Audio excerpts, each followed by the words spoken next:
I think what's interesting about this one is that Proppie actually offers a right now short-term solution, because if you bring it down to its bare basics, what we're ultimately doing is we're reducing that supply-demand tension by changing the ratio of one buyer, one property, to 2+ buyers, one property, right? And so that immediately can ease that whole supply-demand tension and helps people to get in and start building equity without their money sitting in a bank, which is not going to be doing too much right now.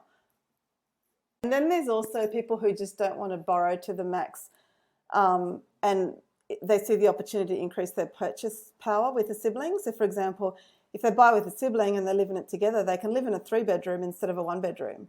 So even just from a quality of life perspective, there's an opportunity there. I have spoken to a few fellas in the construction industry who love the idea of going in with a whole bunch of them and just with the cash that they're making, putting it in as a part share, so getting a bunch of mates together and buying.